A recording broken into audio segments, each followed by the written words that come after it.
I'll get going. Um, yeah, again, as Albert said, this is very much the talk that's based on this book, Are Filter Bubbles Real, that I published a couple of years ago now, which in itself, as you said, was a bit of a byproduct of another book.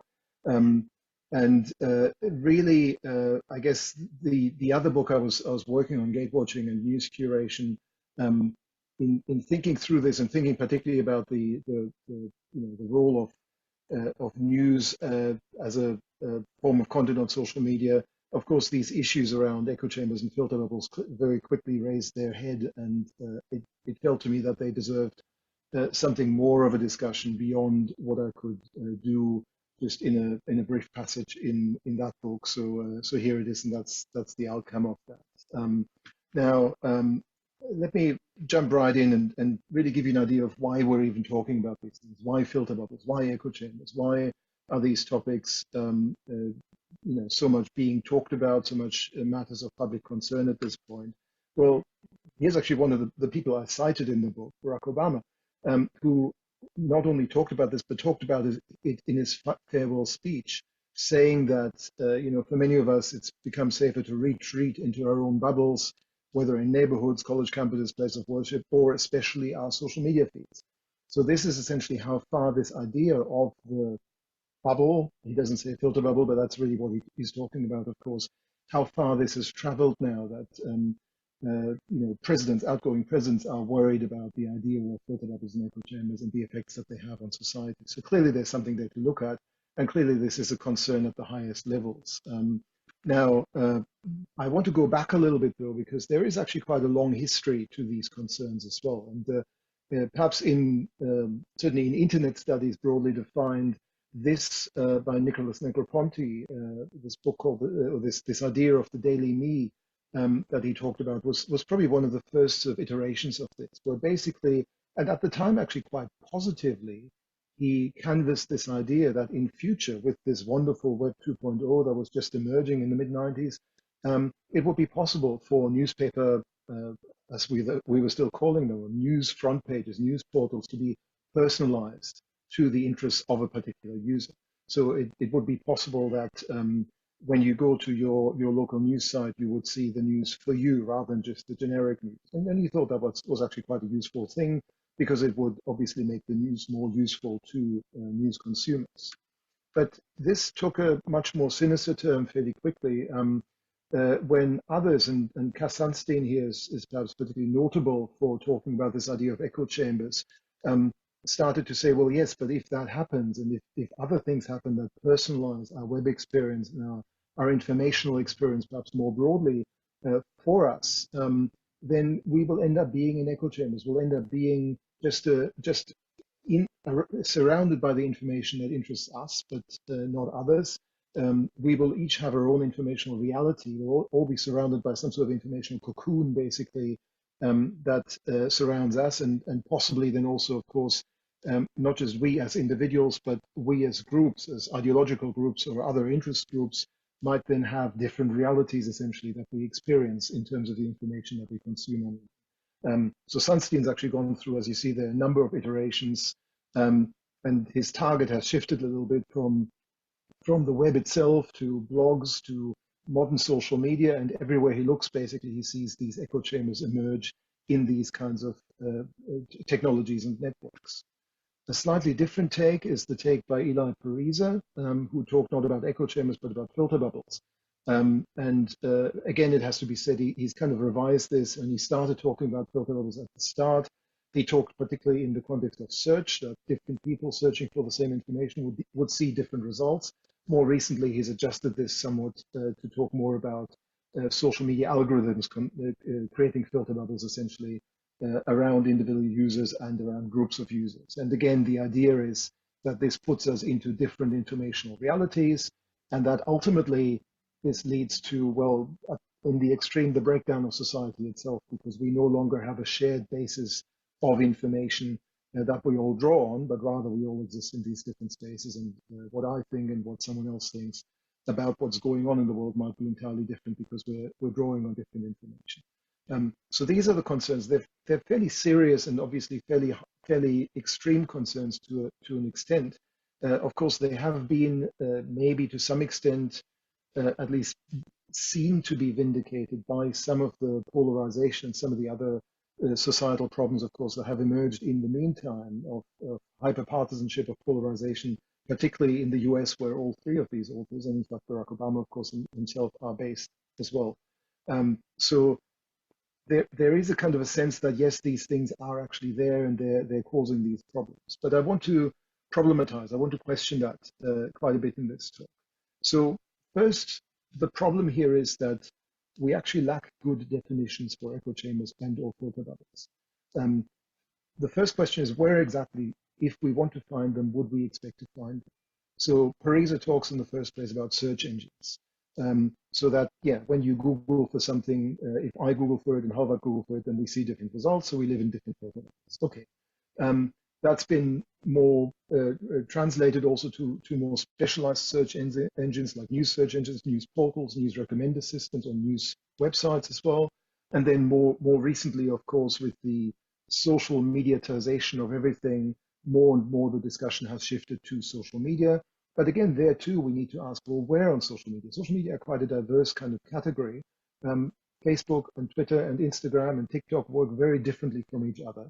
So where exactly on these social media platforms would we expect to find these echo chambers or filter bubbles? Around personal profiles, around the pages or groups that people might visit on Facebook, around hashtags on Twitter, and how do all of these different spaces in these social media intersect with each other? What exactly is the mechanism by which someone might end up in an echo chamber or filter bubble through these affordances? The second question for me is, what exactly are we talking about here? And this is to some extent a question of the level of enclosure that these echo chambers or filter bubbles actually produce. In the extreme, and really, of course, looking at the kinds of predictions that have been made by the people who've really been pushing these terms the most, in the extreme, we're really talking about people being entirely sealed into these bubbles, so that Republicans have a different reality from Democrats in the US, for instance. Or people who follow InfoWars have a different reality from people who follow the New York Times, whatever the kind of examples you want to use. So in order for these really significant damaging societal effects to occur, it seems to me that people really need to be locked into these bubbles very, very closely, really enclosed and cut off from the rest of the world. Because otherwise, we're actually talking about something possibly quite different. We might just be talking about hyper-partisanship, about in-groups, about ideological groups, or whatever, however they're defined by whatever interest they might be defined, who are not entirely disconnected from the world, but just have a shared ideology that may be problematic in some form, but doesn't actually necessarily disconnect them from the rest of society entirely. So what we're talking about there is perhaps something more that's akin to the old idea of the spiral of silence, or the spiral of amplification in these groups, so that only the sort of self-reinforcing, ideologically orthodox information actually gets shared in these communities and nothing else circulates anymore. So that makes it harder for other information to get through, perhaps, but they're maybe not entirely disconnected. Or at the weakest level, of course, maybe we're really just talking about partisanship. We're just talking about in-groups of any kind.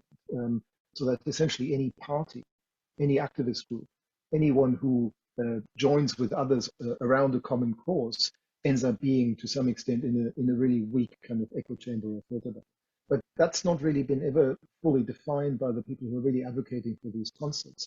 And in terms of operationalizing these definitions in actual empirical research, that's actually quite important, because what you might describe as a filter bubble, I might just describe as an interest group, unless we agree on some sort of shared definition of this. The third question is obviously, why would any of this occur? And there's really two streams of argument, I guess, and they meet in the middle somewhere at times. One is that this is really a societal problem, a problem of the ideologicalization of society, of greater partisanship, of polarization, of society itself falling apart, basically, not necessarily because of technology, but because people are drifting apart, and different parties, different populists perhaps are exploiting that as well. Or on the other hand, this is all the fault of technology. It's algorithms constructing these distinct, separate diverging publics and are keeping us from discovering other views and other ideas because of the recommendation systems and because of the filtering mechanisms essentially that exist. Or of course, and this is possibly more likely, there's some sort of feedback loop between the two. Algorithms detect when I'm already somewhat polarized, and what they recommend then to me reinforces that polarization. That's perhaps a logical thing to think about. But again, there are different camps here from really quite hardcore technological determinists that say it's the technology's fault to people who are very much blaming individuals or groups or possibly populists and others who are exploiting these situations. And then again, finally, there's this question of definition that I'll keep coming back to in this talk. A lot of the early discussion of echo chambers and filter bubbles, unfortunately, has been very much from anecdotes, from the idea, actually a little bit, as we've seen it in the quote from Obama as well, that it's just common sense. Yeah, people are more disconnected from each other. People are more and more in these bubbles. But where's the empirical evidence for it? That's actually a really big question that I'll address through this talk.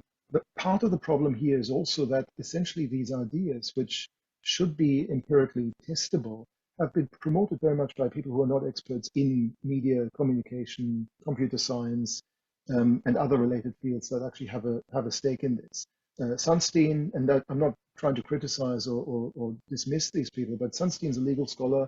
Pariser calls himself an activist and tech entrepreneur. Neither of them, as far as I know, have much in terms of media and communication scholarship in their background.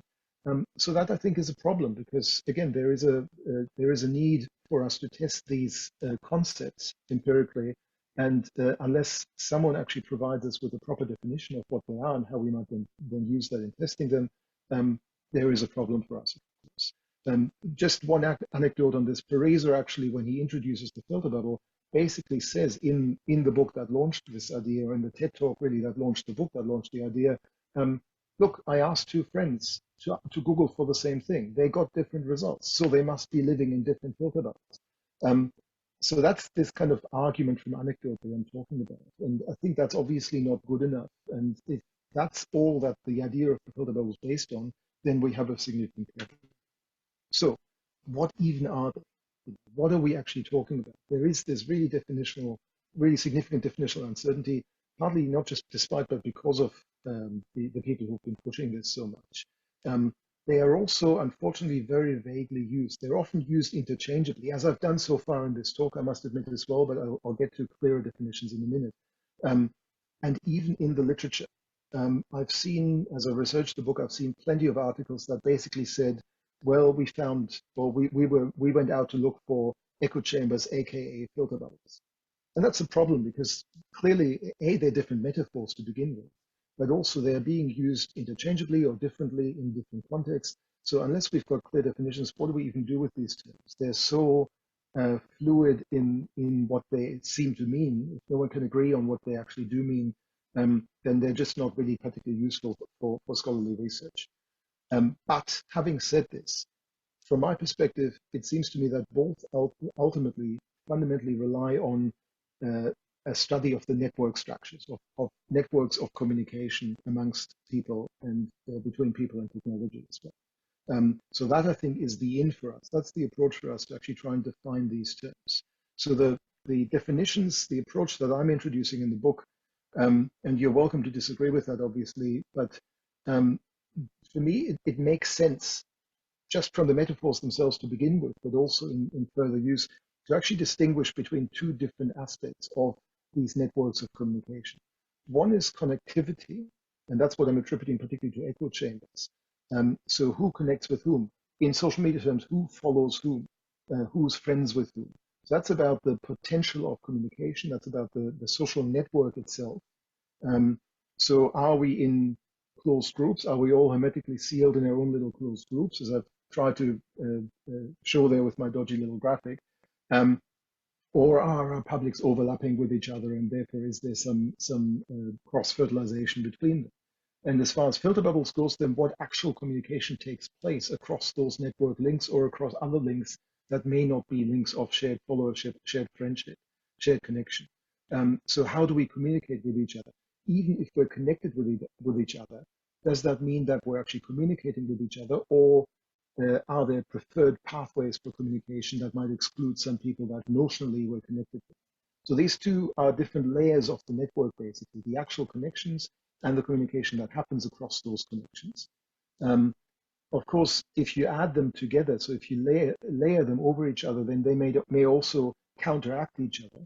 So you might be in an echo chamber, but not in a filter bubble, or vice versa.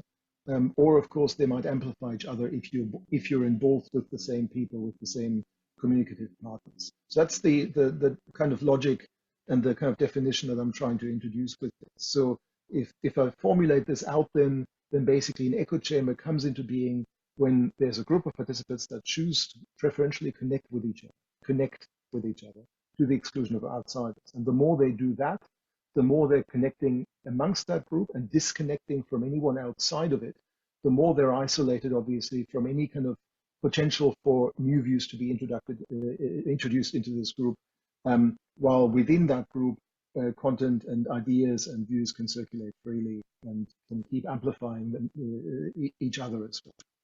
Compare that then to the idea of the filter bubble, which I would define as emerging when a group of participants, independent of that underlying network structure of connection, choose to preferentially communicate with each other to the exclusion of outsiders. And the more consistently they are in doing that, in just talking amongst their little in-group and not with anyone outside of it, the more likely it then also is that, of course, their own views and information will circulate amongst the members of that group, and no new information will be introduced into it. So some slight but significant distinctions here that I think will help us trying to work through what evidence there actually is for either of these formations in the real world, in observable reality.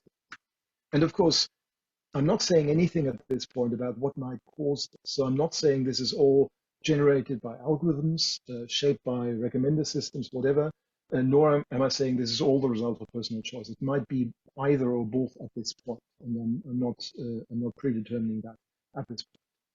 Okay, so using those definitions, what evidence do we actually have for echo chambers and filter bubbles? Let me start actually, 15, 16 years ago now.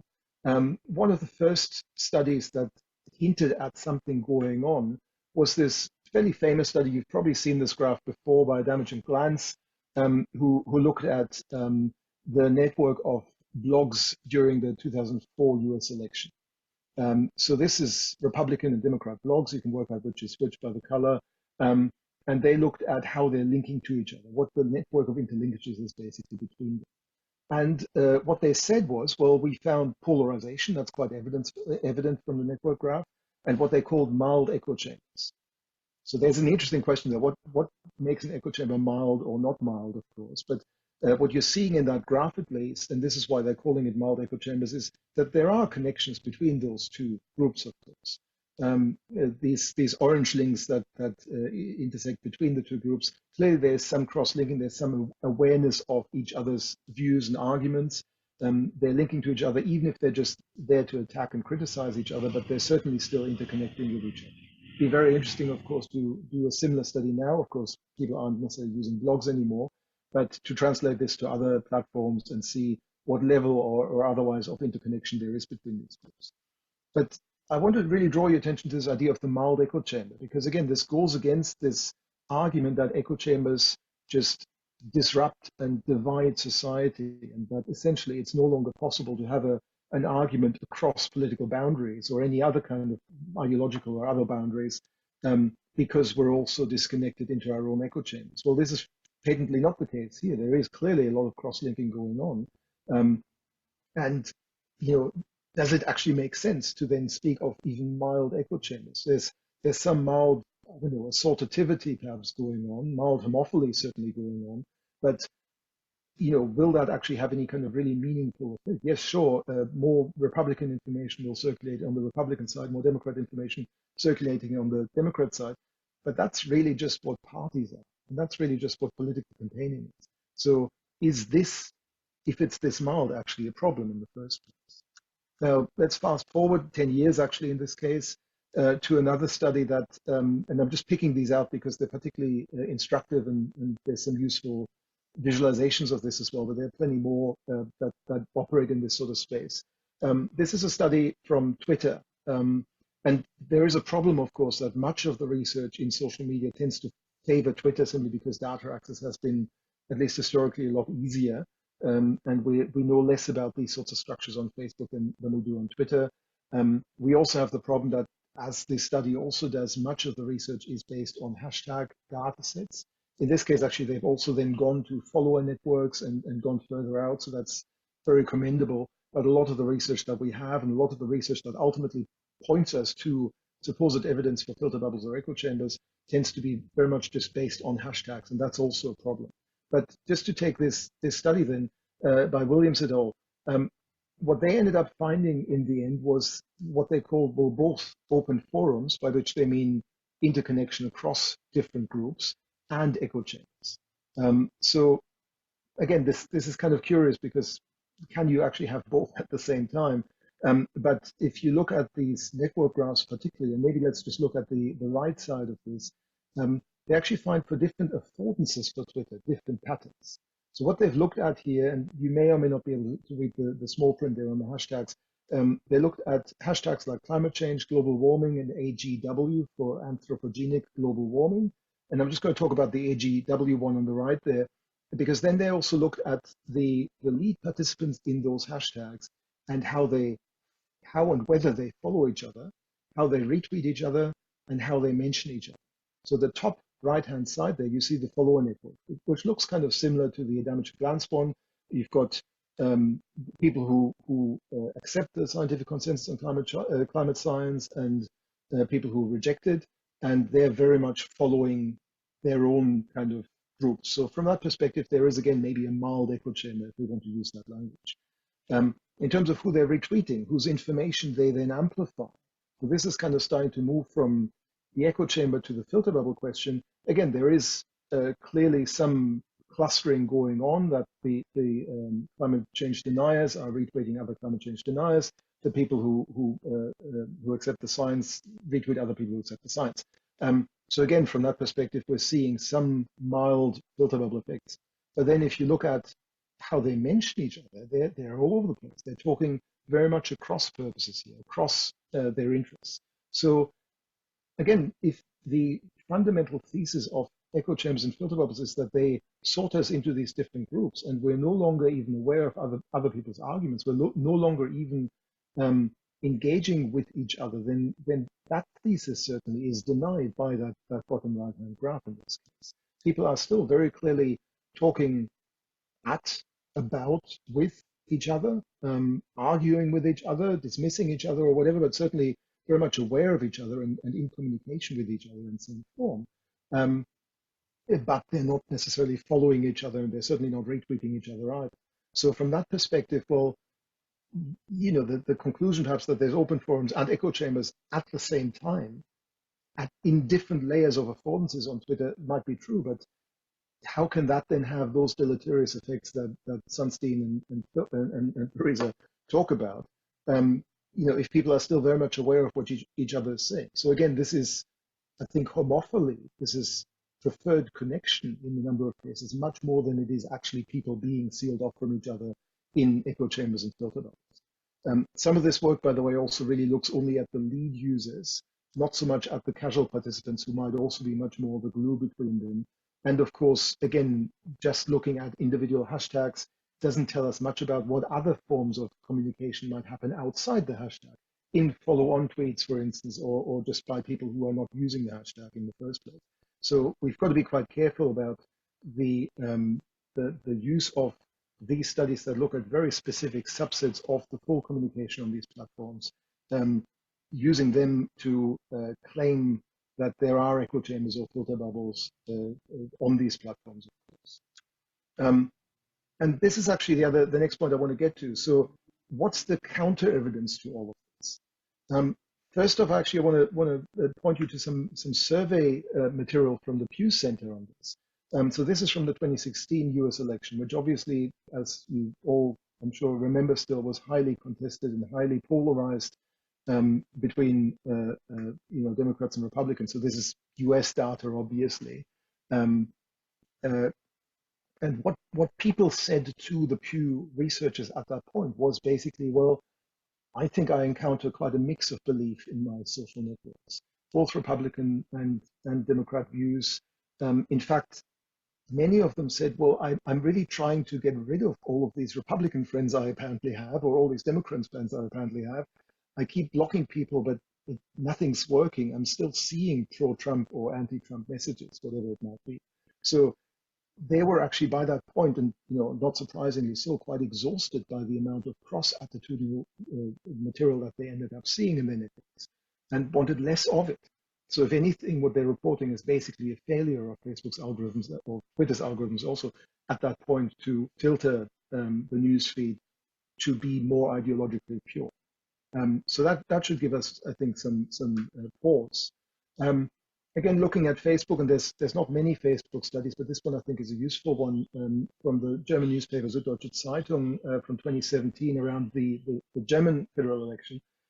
What they did here was to look at the people who had liked or followed the page of any one of the major political parties in Germany. And then they looked at what other pages these people also liked, and from that constructed a network. And what they found, and this is what this network visualization is trying to show, is that almost whoever you are, whatever party you prefer in Germany, you still like a lot of fairly generic things. The national football team, obviously, various comedians and actors and musicians and so on. So by and large, there is still a lot of connectivity within that network. There is a lot of connectivity in the network across political boundaries, because people are connected by all sorts of other interests on Facebook as well. And that then also means ultimately that political talk, in the way that it intrudes into non-political spaces, also keeps circulating across that network. And people are very much being confronted by content from other points of view. The only exception to that is the far-right neo-fascist AfD party. And anyone who liked their group basically predominantly liked other pages that were about, were anti-immigrant and far-right sentiment, basically. So they genuinely were far less connected to the mainstream of German society. And yeah, to some extent, then you could call that perhaps an echo chamber. But again, there's still some connection to the rest of the mainstream. Harvard's already mentioned some of the work that we've been doing in Australia as well. So again, another approach to all of this. We mapped some time ago now in 2016 the structure of follower relationships in the Australian Twitter sphere. This is the overall map. That's about 3.7 million accounts that we identified and how they follow each other. And then we looked in that network map at the various clusters that emerged and what they were about.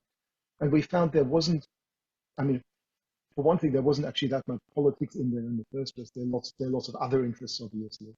But even amongst the overtly political accounts, there was actually a lot of cross-following as well. There was, some separation, not even separation, but a tendency for progressives, obviously, to follow each other. For people in the hard right, the Australian far right, I guess, to follow each other. But even they were still very closely connected to the overall politics cluster in the network. So again, what we're seeing here is that information, if this is the follower network, can still travel quite freely across these different clusters. And there wasn't really anywhere in the network where a cluster was really trying to separate itself out from the rest of the network, with the possible exception of the teens, who obviously don't really want to be with the rest of us, or the accounts that were pushing porn, which again has reasons that no one actually wants to openly follow them, of course. So other than that, that network is very thoroughly interconnected. And that in itself is again also a sign that there is no evidence, certainly from that perspective, of significant echo chambers or filter bubbles for that matter. We also looked at the actual communication across that network in the Australian Twitter sphere. So if we're getting to all of that, then it might be worth getting back to this question of filter bubbles and search as well. And again, there's been some really interesting recent studies just over the last few years that have come out using a number of different approaches. There's been a couple of studies, one for the US, one for Germany, where basically the researchers either set up fake accounts that were pretending to be conservatives or liberals in the US context, or or just got a bunch of their students and whoever to set up accounts and search basically for the same search terms with those accounts to see what came back. The study in the US found that as far as news is concerned, the same 5 or 6 news sources basically dominate the search results. New York Times, CNN, Wall Street Journal, Washington Post, CNBC, Business Insider. To the point where the researchers Nechostein and Lewis actually suggested that maybe that's a bit too much uniformity. There's not enough diversity in what Google reports. So if there is a filter bubble from that perspective, it's a nationwide filter bubble. All of the US is in that filter bubble, and they're just not seeing enough outside news or not enough diversity from that perspective. But certainly there's no indication that Republicans and Democrats actually get served different news results based on this. Another study in Germany by the NGO Algorithm Watch did something kind of different. They basically created a browser plugin that they invited ordinary users to install that would regularly query Google for the names of German parties and politicians and report back what it got back. And mixed with some demographic information on the users who installed that plugin, they found that basically, again, largely the results that come back are quite identical. In 5 to 10% of their cases, the results even came back in the same order. So there's practically no personalization for these sorts of terms. Now, they're quite limited terms, obviously, just generic terms like Angela Merkel or SPD or whatever. But nonetheless, again, it shows that for these sorts of search terms, there just isn't much personalization that Google does, at least on Google Search and Google News. So again, from the filter bubbles perspective on search, we just don't see any evidence beyond that one anecdote that we got from Teresa early on, that Google and other platforms really provide very diverse results based on who you are or who Google thinks you are. Okay, so why might that be? Why are we at this point where we just don't seem to have much reliable evidence for the existence of filter bubbles and echo chambers? First is I think that a lot of the research actually tends to be quite case study based, and as I've said with Twitter, for instance, very much based on hashtags, sometimes really just quite anecdotal. And the problem here is I think that we need to see the bigger picture of these platforms, and in fact multiple overlapping platforms working together and intersecting with each other. Yes, an individual hashtag, that's the MAGA hashtag or the QAnon hashtag or whatever, might be ideologically pure and might be very much pushing a particular kind of information and a particular kind of view, but they're embedded in a much more complex platform structure, multi-platform structure at that. So the hashtag doesn't exist in isolation. The hashtag isn't hermetically sealed off from the rest of the world. The people who are participating in the hashtag or whatever else it might be, or on a page or in a group on Facebook, also still have all sorts of other connections on that platform and on other platforms through which they might encounter information that represents a very different ideology, a very different views. Serendipity, in fact, is really ubiquitous on these platforms. As we've seen from multiple annual editions of the Digital News Report by the Reuters Institute, for instance, habitual news sharing, people just sharing the links that they come across is just everywhere. It's just ubiquitous on social media platforms, on Facebook, on Twitter, on other platforms. People are sharing news, sharing information, and I really don't mean news just in a very narrow kind of hard news sense, but really information more broadly.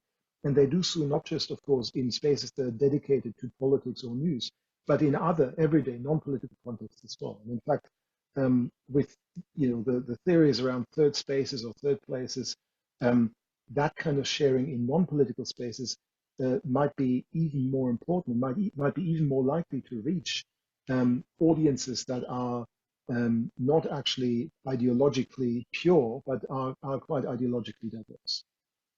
That's the first thing. The second thing is that, yes, we might seek out information that agrees with our views or represents our interests. So we might seek out selective exposure. But it's also been shown that that doesn't mean that we're actively avoiding anything that disagrees with us. So selective exposure is not the other side of the coin from selective avoidance. We seek, but we don't evade. So I'm seeking out information that I'm interested in, but if I come across something that I'm not so interested in, I'm not actively blocking that from my network. I'm not actually removing it from my network. The same goes for homophily. Just because we might be homophilous and yes, we're connecting with our friends and our colleagues and our other associates, we're not necessarily actively disconnecting from anyone who's not part of that in-group. Maybe the teens do, but normally that's not the case. So when we talk about, or when others have talked about these mild echo chambers, maybe they're really just communities of interest. Yes, of course, Republican bloggers will link to other Republican bloggers, but that doesn't mean that they're actively disconnecting from anyone else in their network. Certainly didn't seem to mean that in 2004.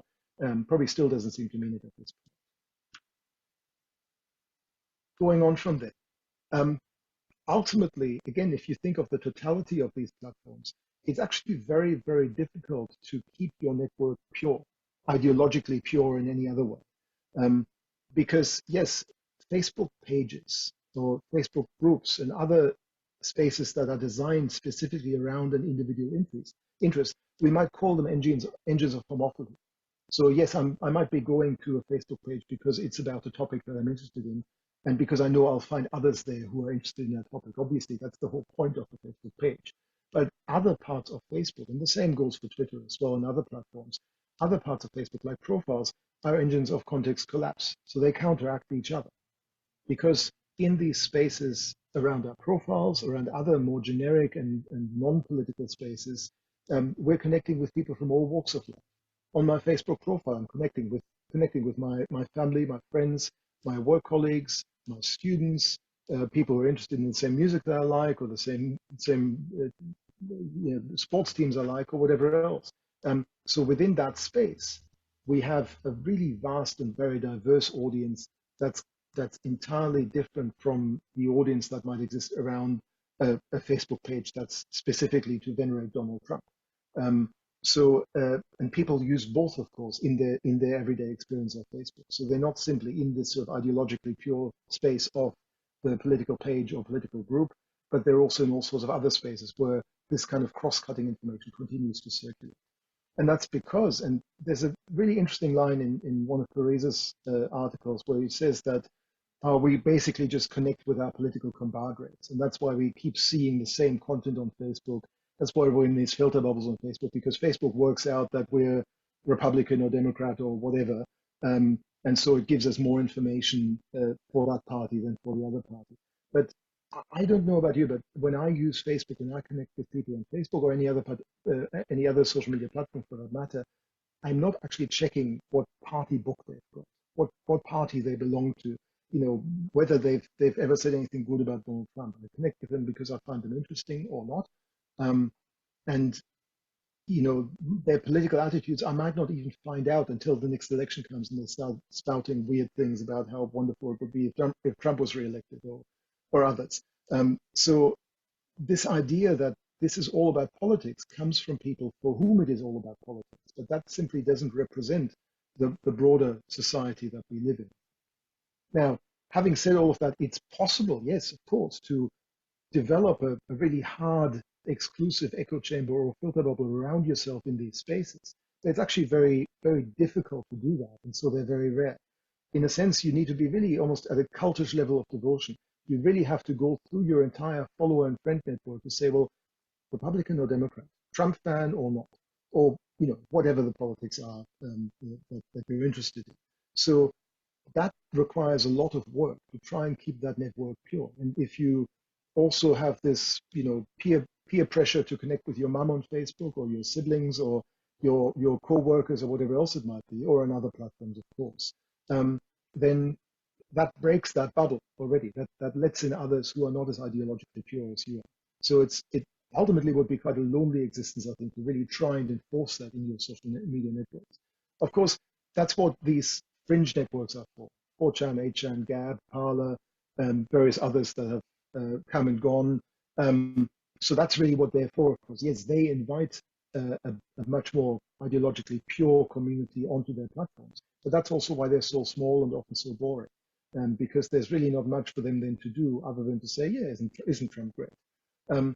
So these platforms exist, but even the people who are on those platforms, of course, are probably still on other social media platforms. And in fact, it's been shown that the people who are most hyper-partisan, who are most extreme in their political views and most activist in their political views, are also highly connected with mainstream news, even if just to follow the mainstream news so they know what to criticize, what to critique, how to develop new conspiracy theories. So some of the people, I think this Garrett study I'm citing there from 2013 found that some of the people who are most active on, Stormfront and these sorts of neo-Nazi sites in the US were also heavy readers of the New York Times, because they need to know what the New York Times is saying about them, what they're saying generally about politics, so they can then formulate counter arguments to keep their friends, in the cause, basically, keep them committed to the cause, even in spite of all the evidence against them. So it's actually for a hyperpartisan, and particularly also, I'm not talking here much about what we've called fake news or misinformation, disinformation, but for people who are pushing conspiracy theories and disinformation, it's actually counterproductive to be in an echo chamber or in a filter bubble, because what they want is for their content to spread, to be disseminated across the networks. So if they're disconnecting themselves from these networks, yes, they can share that disinformation within their own little communities, but it's never going to go viral. It's never actually going to go any further than that. And that's obviously not the end game for these people. So the very existence of disinformation, the very spread of disinformation, actually kind of disproves echo chambers and filter levels in the first place. Okay, so why are we then still talking about this stuff? I mean, the basic point, I guess, that I'm trying to make is, yes, people are complicated. Our networks are diverse. They're not consistent. They're complex. They're made up of all sorts of people from all sorts of walks of life. Politics is just a really small part of what we're all interested in. I think for most of us, some of you, I don't want to speak for, but for most ordinary people, politics actually is a second, third, fourth rate concern. And really, they're much more interested in other aspects of life. And so any algorithms that personalize in the first place are probably much more attuned to those other aspects of life than to politics in the first place. That's not really the main game for them in the first place. So if you put all of that together, people still have access to mainstream information sources. They're still circulating. There's a lot of random serendipity that's going on, not just in overtly political spaces, but right across social networks. And that ultimately results in quite a mixed information diet for most ordinary users of these social media platforms. The problem then is, and the reason that we're still talking about these concepts, even in spite of that, is that there's such convincing moral panic arguments, basically. Again, Sunstein and Pariser, when they started talking about this, largely talk about anecdotal evidence. Yeah, I had two friends who Googled the same thing and they found different results. There must be a filter level. Now, that's really overestimating, though, how good AI actually is, how good these algorithms actually are. And in fact, since Negroponte, I mean, we still haven't got the Daily Me that he talked about in 1995. So there is actually a limit to how good these algorithms and these automated decision-making systems are that are meant to personalize the information experience, partly because we are complex and partly because we have multiple diverse interests, and partly because when we engage with those other non-political interests, we often also come across some political content. That's then very difficult to filter out if you want to do that. So even as early as 2004, David Weinberger talked about the echo chamber in a review of Sunstein's book at the time, actually, as a myth just waiting to concretize into common wisdom. And if you go back to the Obama quote at the start, it's actually done that by now. It's now become this sort of common wisdom that, oh yeah, we're all in echo chambers, we're all in filter bubbles. And I think that's really problematic because it ends up obscuring what's really going on. But it is also very handy for shifting blame, for attacking social media platforms, for making them do more to get people out of these echo chambers and filter bubbles, and failing, of course, because they're not there in the first place. So I'm very much, as you can probably tell, in agreement with this journalist Sebastian Meineck from Germany, who talked about this as the dumbest metaphor on the internet. I think that's just a wonderful line that I encourage everyone to use. But the problem is it's not just dumb. Dumb we could live with, but it's actually keeping us from more important challenges. It's keeping us from the underlying issues that are there, but have nothing to do with these recommendation systems, with these technologies, but actually with much more fundamental societal issues. So people, I think, I'm hoping I've shifted your views a little bit towards this, do actually encounter quite a diverse range of content on social media platforms, in search and elsewhere. The question, though, is what they then do with that information, how they process them. And that, I think, is where the current big challenge lies. So just as I'm finishing up, and this is, again, a wonderful quote from Weinberger, the problem with an extraterrestrial conspiracy mailing list isn't that it's an echo chamber. It's that it thinks there's a conspiracy by extraterrestrials. And that, I think, we can translate quite easily to where we are now, 17 years later. The problem isn't that there are hyperpartisan echo chambers or filter bubbles. It's that there are hyperpartisan fringe groups that fundamentally reject and actively fight any mainstream societal and democratic consensus. That, to me, I think, is the problem. The hyperpartisanship, the polarization, that certainly is there. But that's there not because there are echo chambers and filter bubbles, but that is simply there as a fact in society, and that I think we need to work against. So the problem is political polarization and other societal polarization, possibly, not communicative fragmentation. There is no echo chamber or filter bubble. The filter, if any, is in our heads. And that, to me, is the real problem. As people encounter content that they don't agree with, they will immediately dismiss it because it comes from a particular source, or because it uses particular evidence. They still encounter it, so they're not in echo chambers or filter bubbles, but what they then do with it, that really is the fundamental challenge that I think we're dealing with. So to finish, how do we then understand this question of polarization? What might we do about this?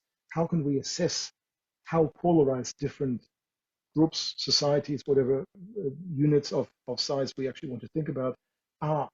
A lot of the work has tended to be from the US, and that's problematic because obviously the US is already very far down that slide. It's already hyperpolarized, and it's a very bipolar society. It always has been between this, Republicans and Democrats. How does this actually play out in other countries where we have different political systems, different histories of consensus versus argument? So how can we assess these levels of polarization across different countries? How can we assess whether they change and how they change over time? So the dynamics of polarization, and how they exist, perhaps also across different communicative platforms, because polarization probably actually plays out quite differently on these different platforms. At the individual level, how do individuals slide into this kind of hyperpartisanship, into this kind of polarized stance? How can this be reversed? Can it be reversed in the first place? How do these hyperpartisan groups, when you're in there now, when they're in there, how do they process information that's counter attitudinal, that challenges their worldviews? How do, I'm just going to say, readers of InfoWars make sense of whatever latest announcement Joe Biden makes? And how do they attribute this immediately to him being controlled by some sort of secret cabal of lizard people, or just dismiss the information because it's been published by the New York Times and you know who they are? So how does that work? What's the mental process? What's the psychological process that actually takes place there? And ultimately, of course, much of this plays out in the form of misinformation, disinformation, conspiracy theories, trolling, abuse. So what are the processes here, and how can we counteract them? So in fact, that's the other question. How do we actually combat all of this? How can we protect the mainstream of society to the extent that it still exists from sliding off into hyperpartisanship? How can these extremists, once they've become extremists, be de-radicalized? And this may take similar processes as the ones by which you de-radicalize neo-Nazis or religious fundamentalists. How can we counter, obviously, the mis and disinformation? Obviously, there's a lot of work being done on that already. What role can digital media literacy play in all of this as well? That's also a really interesting question, I think, because if you look at hyperpartisan groups, followers of, the various fringe outlets, InfoWars and others, what they do in order to contextualize what they see in the New York Times or on CNN is kind of exactly the same as what most of us would do if we're seeing information on InfoWars. We're saying, well, you know where that's coming from. You can't believe it. They're saying much the same. They just say it because it's the New York Times and there's obviously a liberal newspaper and whatever. So in a sense, they're using the rhetoric of digital media literacy, but exactly in the opposite way from the way that most of us would have been used to using. So this is the weaponization of digital media literacy, essentially to reinforce hyperpartisanship in these groups. So that's, I think, a really significant problem that also needs to be addressed. And obviously, there's a bunch of toolkits out there already for us to do this. I think there's still a lot of mileage in media and communication work that works with opinion leadership, multi-step flow ideas. Obviously, cultural studies work that looks at how people negotiate the readings of their content. Of the content that they see. Media psychology, I think, is an area that we're probably sitting on my side not connecting with enough. Right? Just thinking about the cognition processes that happen as people are engaging with media content. Obviously, digital media studies have shown quite a bit of that kind of work that looks particularly at scale at the dynamics of how information travels and how people connect with each other. And of course, again, digital media literacy education, but also in a way that protects this rhetoric from being abused in exactly the opposite way from the way it was intended. I haven't got computer science on there. That's not really because I don't want to have it on there, but because I think a lot of computer science actually underpins quite a bit of this work when it goes to scale, particularly. But I do, frankly, also, I have seen quite a bit of computer science work that, again, just works from common sense definitions of echo chambers and filter bubbles. And that's not really good if you're trying to prove that they exist with the large scale empirical work that we're doing. So unless we actually define what we're looking for, yes, we can find it or not find it, but it doesn't mean anything unless that definition is being enforced. So that's pretty much the argument of the book. And I'd be very happy to have some questions if we have a little bit of time left.